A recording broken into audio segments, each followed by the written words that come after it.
Good morning and welcome to Free Advice Friday. My name is Keri Barnum for New Shelves Books, and today we are here to talk about publishing, writing, the business of being author, and marketing. You are welcome to join us live any Friday at 10 a.m. Eastern. We meet by going to newshelves.com/FAF. It is a free Zoom webinar. You're welcome to attend. We do, of course, accept email questions in, so info@newshelves.com. We answer those questions on Fridays, and then you can see the replays on YouTube, which is simply youtube.com/New Shelves Books. So go like and subscribe over there so you can catch the replays if you miss. So today we are going to start off with a question from Jane about social media. And Jane's question is, I see some authors who have personal Facebook and then they have a Facebook author page. But how do you handle that? How should you handle that? So Jane's question is really, she has a Facebook page that's a personal page, and she has an author page, meaning that's where it's a public page. People can follow that without being her friend or seeing her private information on Facebook. And she's saying, I see some authors who are very active on their author page, but I'm not even friends with them on Facebook. Meanwhile, I feel like I am very active on my personal Facebook, but I'm not active on my author page. It's kind of just sitting there doing nothing.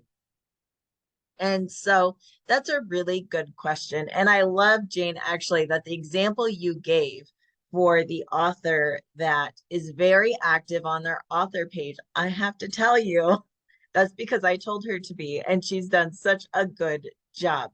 So here's the thing, your personal Facebook is somewhere that you can share your book information. However, it's personal. People can typically only see all of that information if they are your friend or if you connect with them directly on Facebook. Now, Facebook does have limits on how many friends you can have, as well as that means that you're kind of grouping everybody together.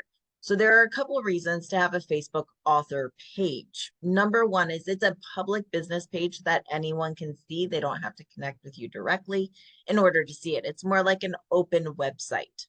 Another reason that it's very smart to have that author or business page is that you can advertise from the business page. So that's another reason why we keep it, because you can't advertise from a personal page, it has to be a business page. The third reason is I want you to think of that person. You know this person, that person who is constantly trying to sell something on Facebook. I don't care if it's nail wraps or if it is Tupperware or if it's a book. Someone who is constantly talking about whatever they're selling on Facebook. Meanwhile, you're like, look, Aunt Cindy, love you and everything, but I'm tired of hearing about your Tupperware. I'm here because I love you and I want to see pictures of you and the family, but I'm kind of tired of being sold to all the time. We've all seen this, right? And this is one reason why it's really smart to have a separate author page, is so that your personal page, it's not saying that you would never share book news, especially if it's big or very exciting, but your personal page can be more focused on your personal relationships. Meanwhile, your author page is something that is more focused on books, the topics of books, your audience there, and also your books. Now, I'm not saying that your author page should become a spam sales page. I do not recommend that. I've always said 80-20. 80% of your posts on your author social media should be interesting, funny, directed at your audience. And then about 20% should be directly about your book. It should be, I've got a sale going on, something like that. So 80-20 even over there.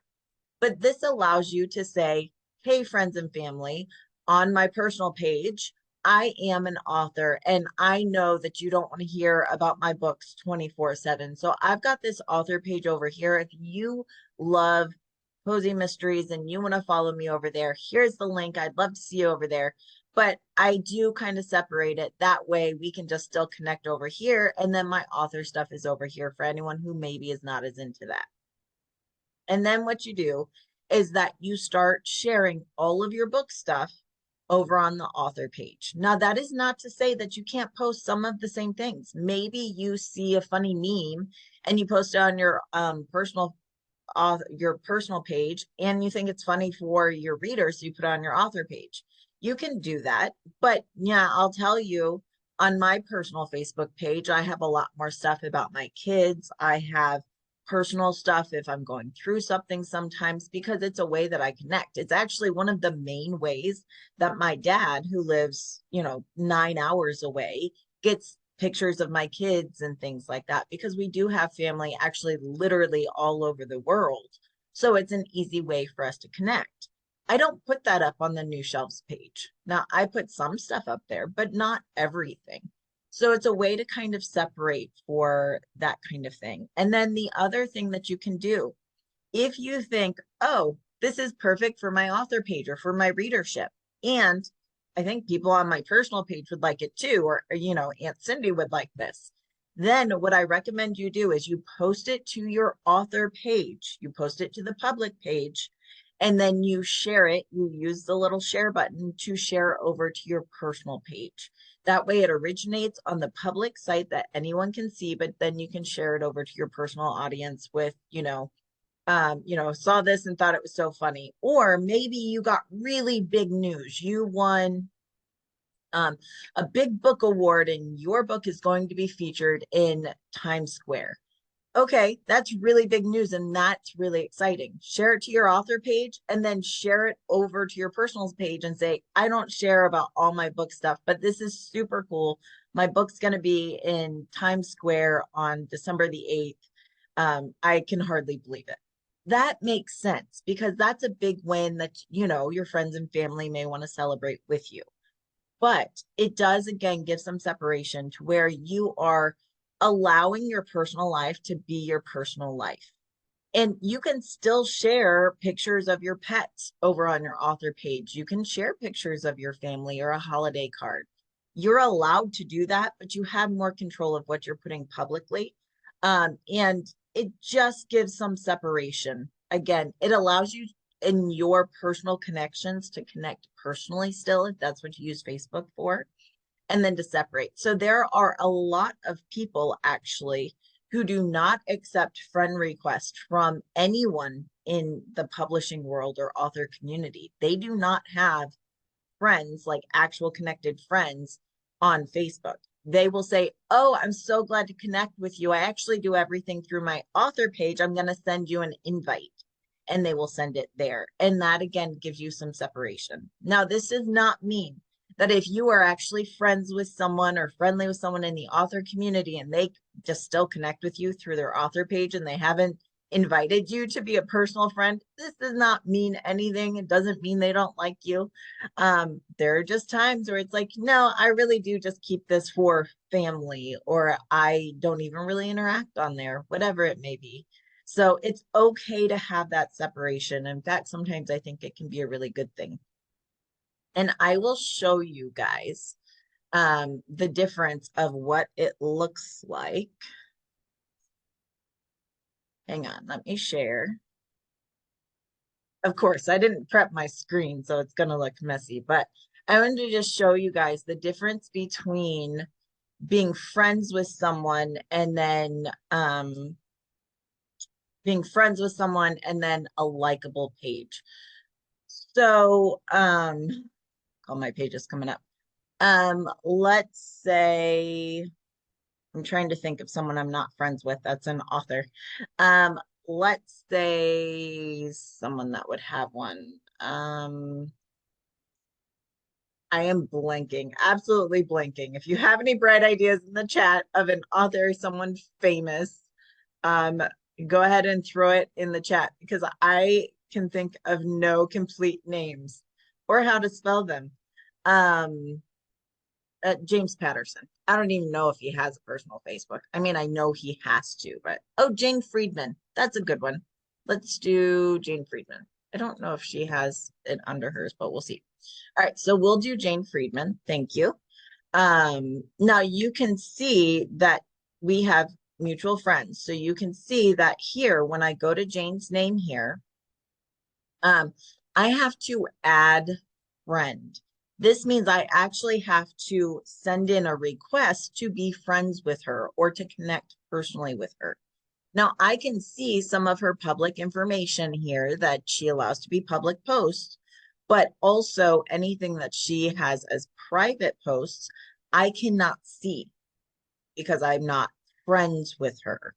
Now, if I were to do, I don't know if it's under Jane Friedman or the hot sheet. Let's find out. If I'm going to a page, which is a public page, doesn't look like she's on here, but I think she might be under the hot sheet, maybe.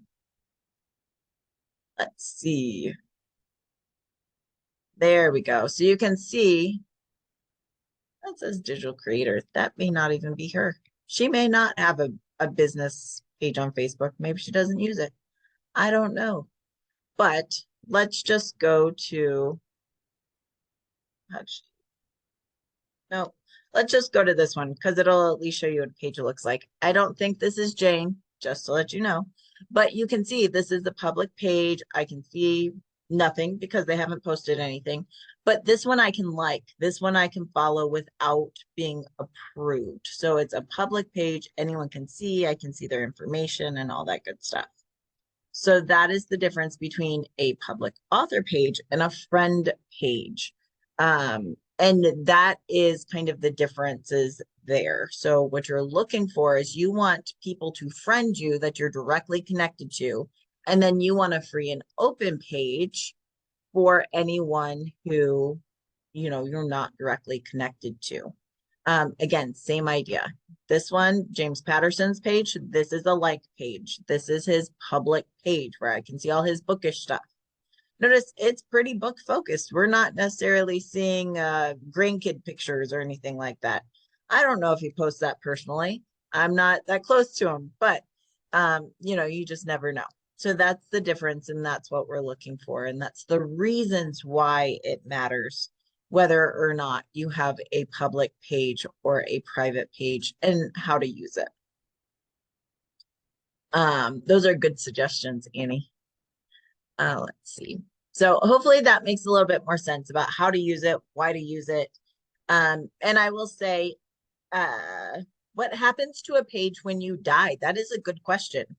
Any page, it has to be connected. A public page or a business page has to be connected to a personal page. So you have to personally open it. So if you die, anyone who has access to your Facebook account would then be able to control that page. It's connected that way. Or if you have another admin on the page. So for example, I am an admin on several pages for that. I'm an admin because people have told me, hey, if something happens to me and my kids can't get into my Facebook page, I want you to have access to it. So that's why I'm on there. There are some, like I have my husband on my page. My husband is never on Facebook, but I invited him to be an admin. I don't even know if he accepted, to be honest, but I invited him to be an admin just as another access point. What if I lose my account? What if something happens? So it is really smart to have another admin that you trust implicitly, because an admin can kick you off the page. So you really have to trust that person, but to have another admin on the page in case anything happens, in case you should pass along, or if your account gets locked or anything like that, it's smart to have another person on the page just as a backup, whether it be a friend, a spouse, a business partner, whatever you are personally comfortable with. So, just things to think about. The funny things we don't think about often, but when we do, we do. All right, let's see. You might have answered this question before, but when uploading your book, does it matter if you upload to KDP first and then Ingram Spark? What's best? Pat, it doesn't matter. You can upload in any order. I will say it used to be years ago, like 3 years ago, it used to be that you had to upload to Ingram Spark. I think it was Ingram Spark first, or maybe it was KDP. Maybe it was KDP. But you had to upload to one first before the other, or else it would block you because of your ISBN being in use. But they fixed that. They had enough complaints that it doesn't matter anymore. You can upload in any order. I have, in fact, had a book up on KDP for 2-3 years before uploading to Ingram Spark and never had a problem. Occasionally, people will say, well, I uploaded my book to KDP and Ingram Spark wouldn't accept it. Usually what's happening there is that the person on KDP has selected expanded distribution. And expanded distribution, as we've talked about, is essentially giving Amazon permission to upload your book to their Ingram Spark account. So in that case, if you're using expanded distribution, Ingram Spark is like, hey, your ISBN's already in use, which is true. It is in use. So rather than uploading to your Ingram Spark account, if you have been using Amazon expanded distribution and you own the ISBN, really important, you have to own your own ISBN to upload to Ingram Spark unless you're using their free one. But then rather than uploading, you have to deselect expanded distribution from KDP. And then there is a form, there is a title transfer form that you have to fill out asking that Ingram Spark transfer your book with your ISBN from Amazon's account to your account. And that can take several weeks, up to 2 months, I think. So that's what I see most often when people are like, well, that's not true. You have to upload here first or there first, or Ingram Spark wouldn't let me upload my book with my own ISBN. Almost always, I would say 97% of the time, that person has selected expanded distribution at some point in time. Because even if you had expanded distribution and then you turned it off, that ISBN has still already been used. So in that case, you still have to do a transfer rather than an upload. So sometimes that confuses people because they're like, well, I don't have expanded distribution on. But if you ever used expanded distribution, you do have to do the title transfer. But really, it doesn't matter. It shouldn't matter. And you should be able to do it in any way. Now, if you took KDP's free ISBN, you know how I feel about that because free isn't free. It comes with strings attached. But if you use Amazon or KDP's ISBN, you don't actually have the rights to that ISBN. So you cannot upload it to Ingram Spark. You would have to go through expanded distribution, or you'd have to have a different ISBN for Ingram Spark, which is not recommended. It can be confusing, creates double listings, double Amazon listings, which can split your reviews and all sorts of things. So that is not recommended. Some people do it, and some people advise you do it, but I don't. So there you go. Hopefully that clears that up. Carl's question was, I had my books on Amazon. They're getting some interest. I might have actually had some film interest. However, Amazon decided that they did not like my books on their platform and they closed my account and took my books off their platform. What are my options? So first off, if Amazon does take your books off their platform, whether they think that there's copyright infringement, whether it's true or not, if they think there is a problem with your books, or if they feel like your books do not follow their terms for content or for the rules of use, whatever it may be. If Amazon takes your books off their platform, you don't really have a choice. I've said this before, Amazon, it's their own playground. They can do what they want. They make the rules. Your options are kind of limited if they decide that your books do not fit on their platform for whatever reason.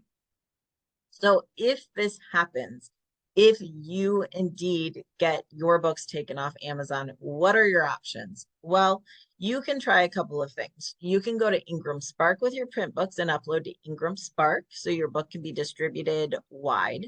Now, sometimes, even though KDP would have closed your account or kicked your book off, sometimes if you upload through Ingram Spark, they will accept the title through that platform. I've seen that happen. Sometimes Amazon will flag the ISBN and say, nope, no way, you can't have your book up here.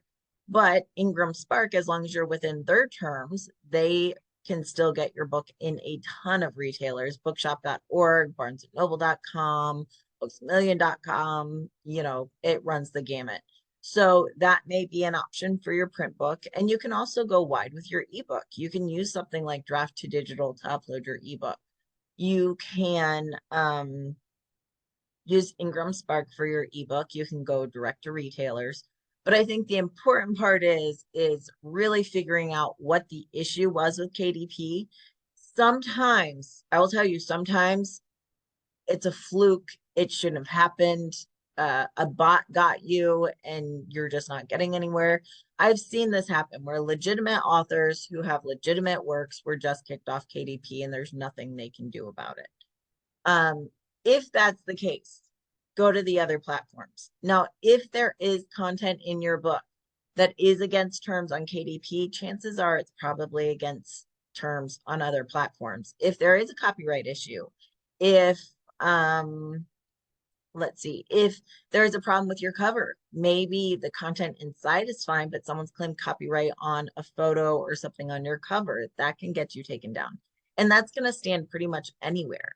If there is content in your book that I will say most book platforms allow a lot.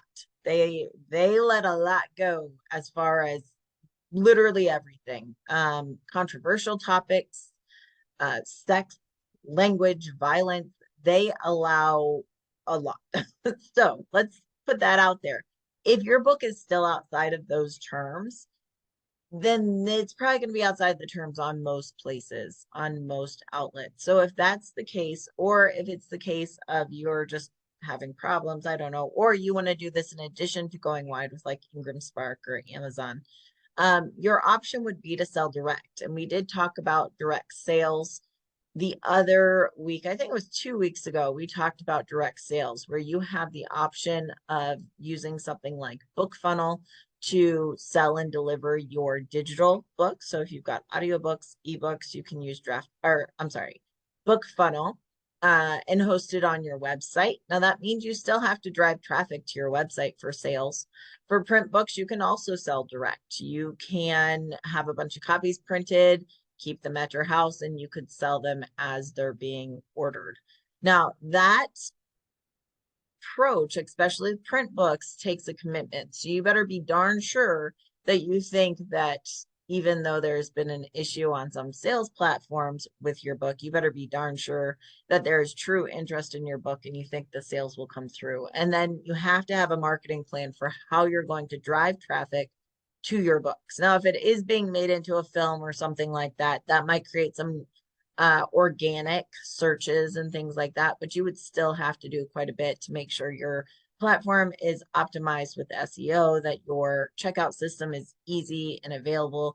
And then you would have to be using social media or ads like Google ads, different things like that to drive traffic to your website. That is one of those things about direct sales is direct sales are awesome, but it means you're creating your own traffic instead of using Amazon's traffic, which is, they get millions of hits every day. They have tons of traffic. And that's why a lot of authors and even publishers, the large publishers sell a lot of books on Amazon because they have the traffic. They are harnessing that traffic and trying to find their readership there. But if you're doing direct sales, that means you have to create the traffic. And that means an overall marketing plan and ad budget that has to be very thoughtful and concentrated. So those are your options. If for whatever reason you get kicked off of Amazon or KDP, you do have options. They're a little bit limited. You have to be creative, but they're out there. But my first suggestion would be to really look at the reasoning behind it and to see if, number one, if there is kind of a reason, like, do they have a solid reason that you can be like, okay, that actually makes sense. Let me change my cover. Even if I didn't know maybe this photo had been copyrighted and like I, in good faith, bought a cover design from someone, but now it's being argued. Like, okay, let me just go get a new cover. I can do that. If it's just the information in the book is very controversial and you fully stand behind it, then okay. But try to find out the reason why you were removed from a platform and start there with with honestly evaluating it to see if there's anything you can, should, or want to do about it, or if you simply are going to say, I stand behind this product, and it um even though it is not allowed on certain sales platforms, I am still going to stand behind it, and I am going to continue selling it. And that is your prerogative. That is completely up to you. And that's one of the things that, you know, you're you're allowed to do. That's what you get to do as a publisher. So just take an honest look at it to see. Let's see what else is going on. We're seeing a lot as we hit the end of the year. We're seeing a lot of newsletters and things kind of reframe, or not reframe, but to look back on the past year of book sales and everything like that. You guys know we have been a little bit down in book sales overall in 2022 compared to 2023. In December, we're also seeing that down a little bit. Nothing like prior to 2020. We are still much higher than like 2019, but sales are down a little bit from 2022. Um, Romance is still one of the top trenders. And, a lot of that I think has to do with TikTok. TikTok's getting a lot of credit, but romance is still one of the top trends and is expected to continue being one of the top sales trends for next year. We expect to continue seeing that pushed. Definitely those authors who are writing to market, the steamier romance is still selling and probably will for the foreseeable future. So we're definitely seeing that. Some people have made the prediction that crowdfunding will be much harder in 2024.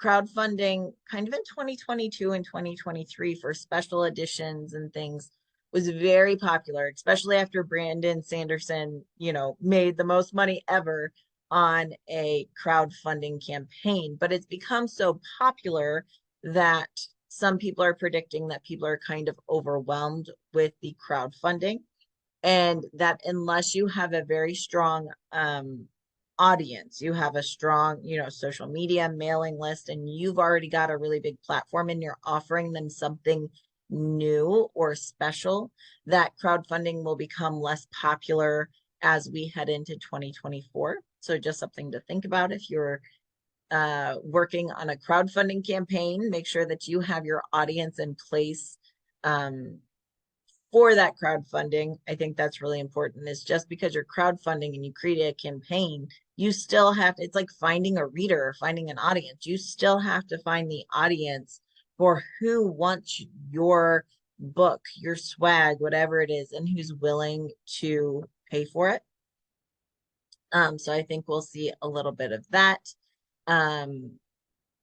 We, of course, have seen this year, this year has been the bestseller list going crazy year, where we have had the USA Today list was gone and now it's back, but it's not back the same way. And then WSJ is no longer doing their bestseller list. Jane Friedman is now doing her hot sheet bestseller list, which focuses more on indies and that market. By the way, her November bestseller list is up now. It is by the month. I had a couple of questions about Jane Friedman's hot sheet bestseller list. And it's a monthly list and it looks backwards. So we now have the November list up, and it's the top 50 in 3 different categories, I think. So you can check that out. But it's not a weekly list like USA Today. So just keep that in mind if you're looking at that. We are seeing, as we head into 2024, AI is still going to be a big thing. AI is not going away, you guys. And some people are loving it. I have some authors who are like, I've used it and it's increased my productivity. It's increased my my start, like I'm still writing and I'm creating, but it's giving me a head start, or it's helping me work a little bit easier. So some people love it, some people hate it. We are definitely seeing a flood of AI audiobooks on the market as KDP does their beta testing on their I think they call it digital narration. It's AI audiobooks. So we're seeing some people love it, some people hate it. We're seeing cover designers using it a little bit more, but it's still in courts and it's gonna stay in courts.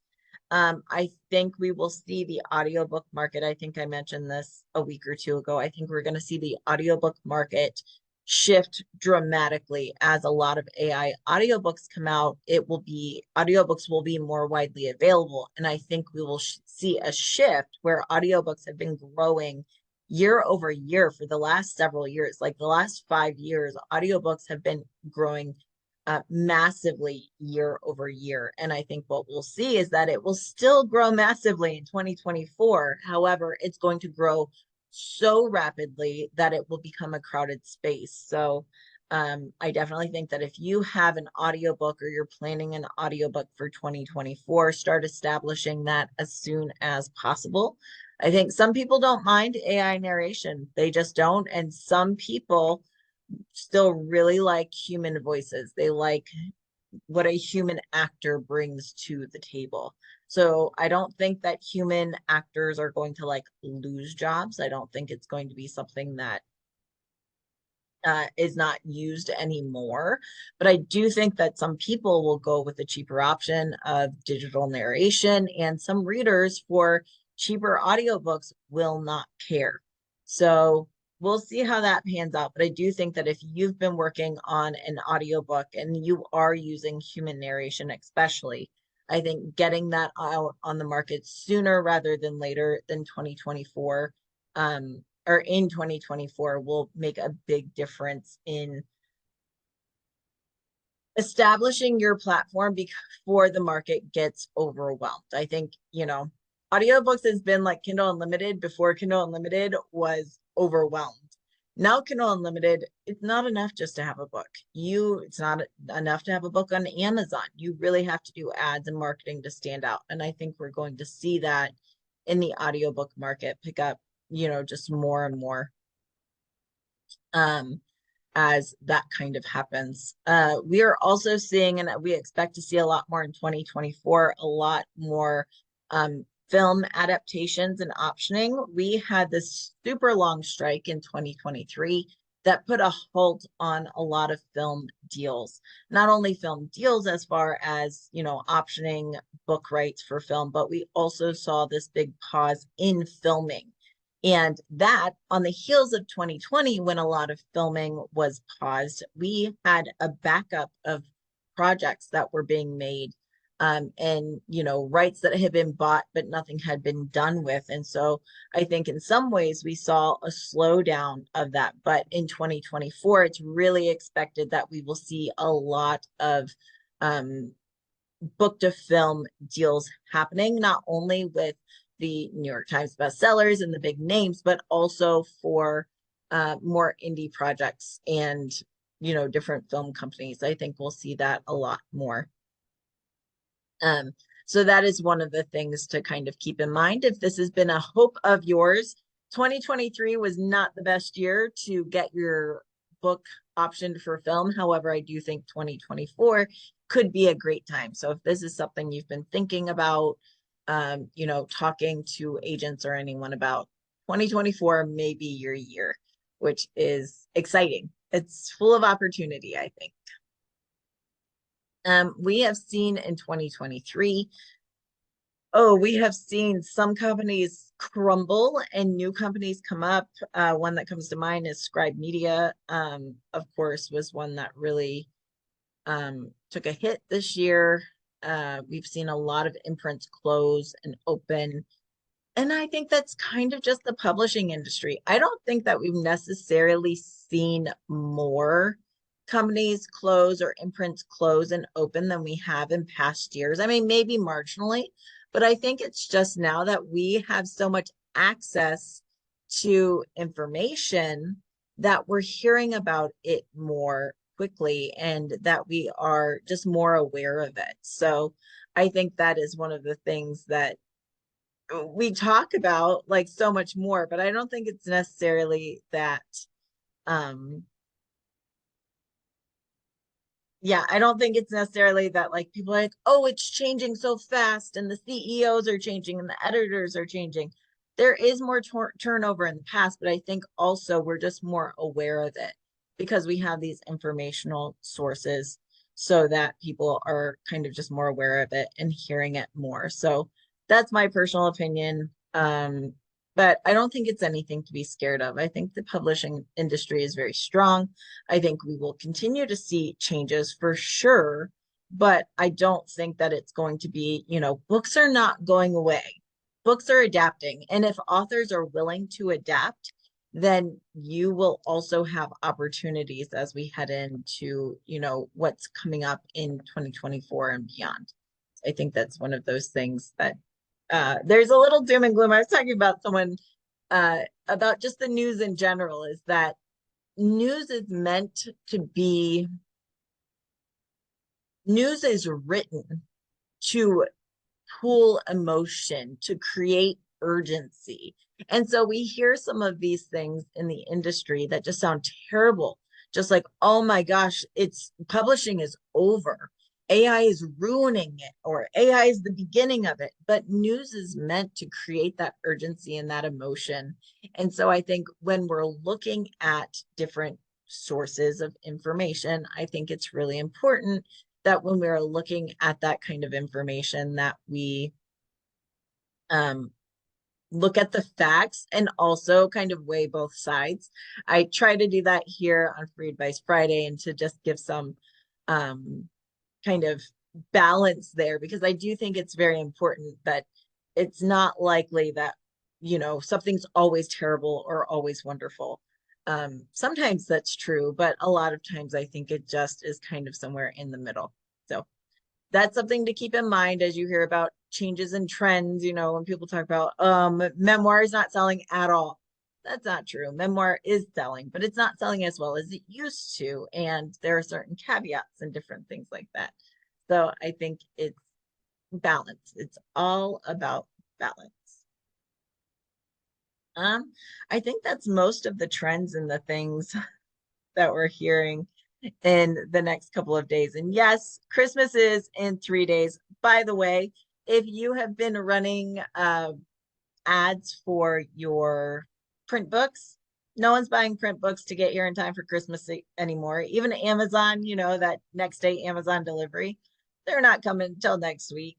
So keep that in mind. If you have print books, they've probably all been bought. If you have children's books, things like that. I'm not saying don't run any ads, but if you see your sales decline, if you print books, especially if you see those decline in the next 3 or 4 days, nothing's wrong with you. Nothing's wrong with your book. It's just the end.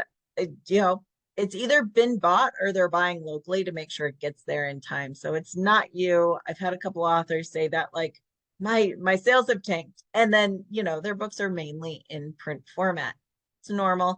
I would even venture to say I think that book sales overall, if you have a strong ebook readership, I would venture to say it's going to drop drastically over this weekend as we hit the 24th, the 23rd and the 24th, going up to Christmas. People will be at Christmas parties, people will be shopping.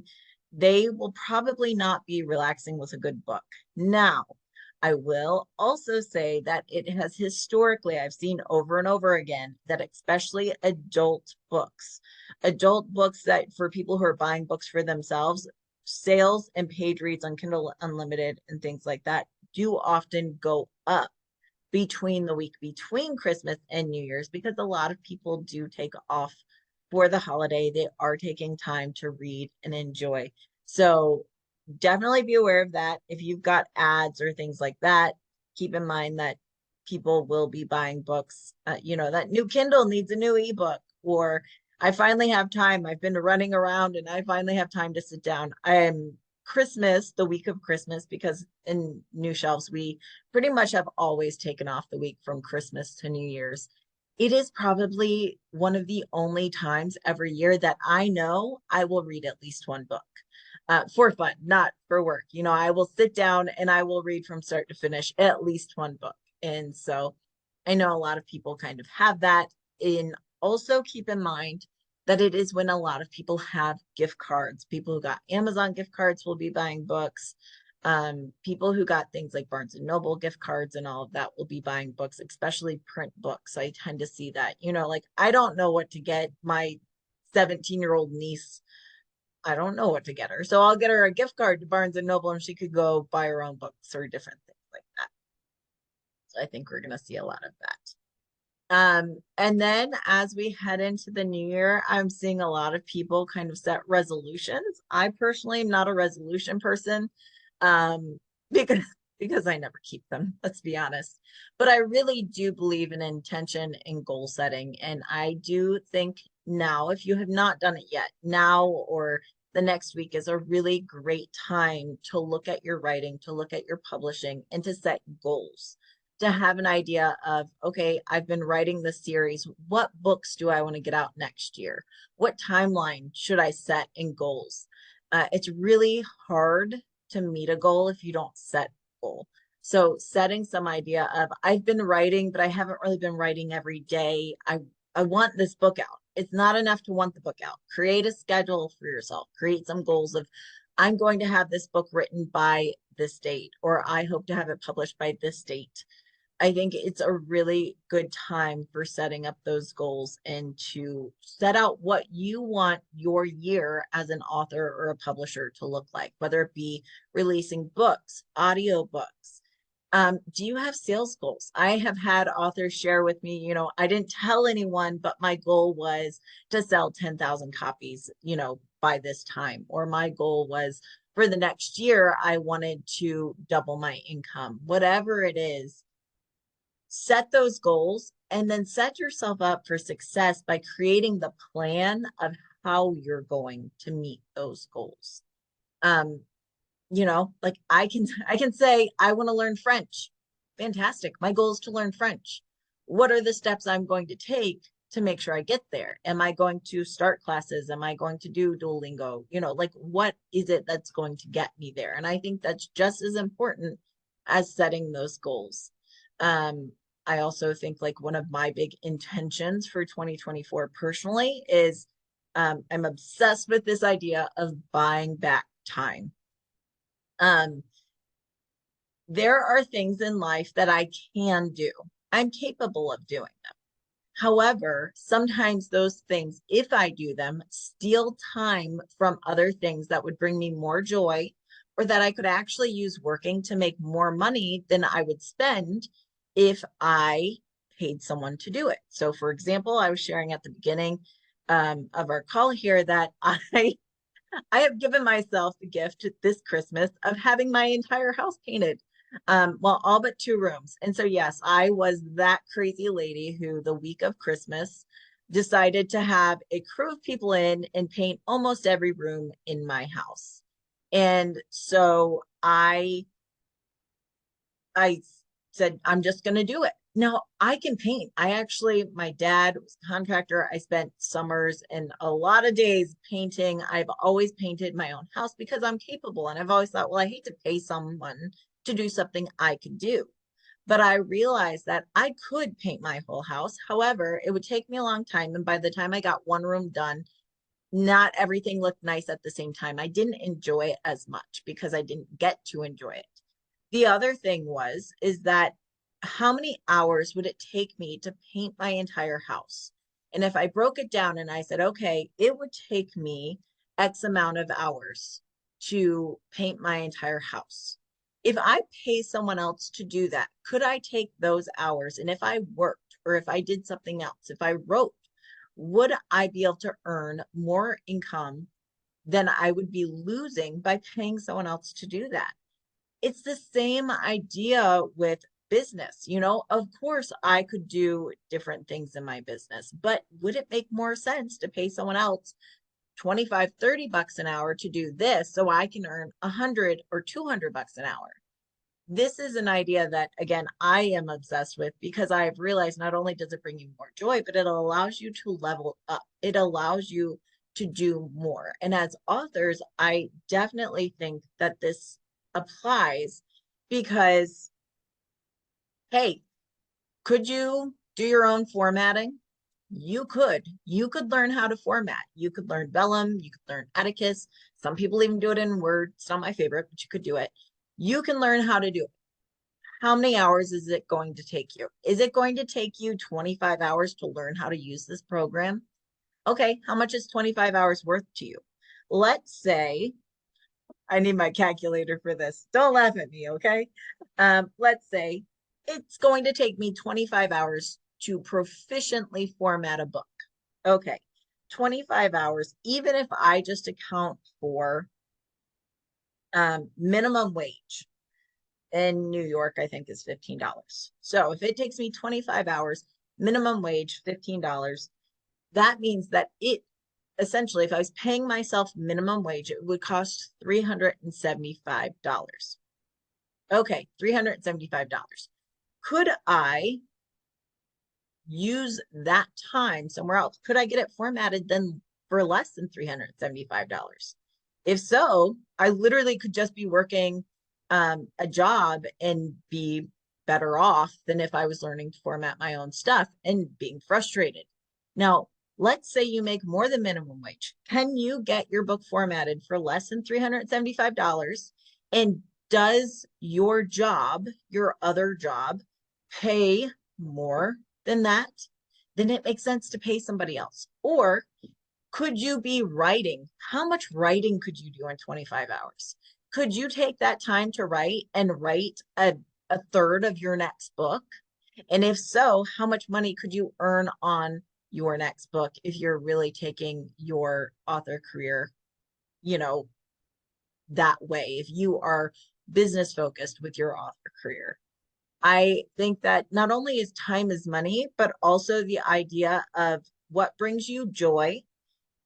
Sometimes it's okay to trade time for money. It's okay to say, my time is valuable enough that I'm going to pay for something else to be done so I can enjoy this, so I could level up, so I could focus on what I want, or so that I can earn more by doing higher paying productive things for me personally.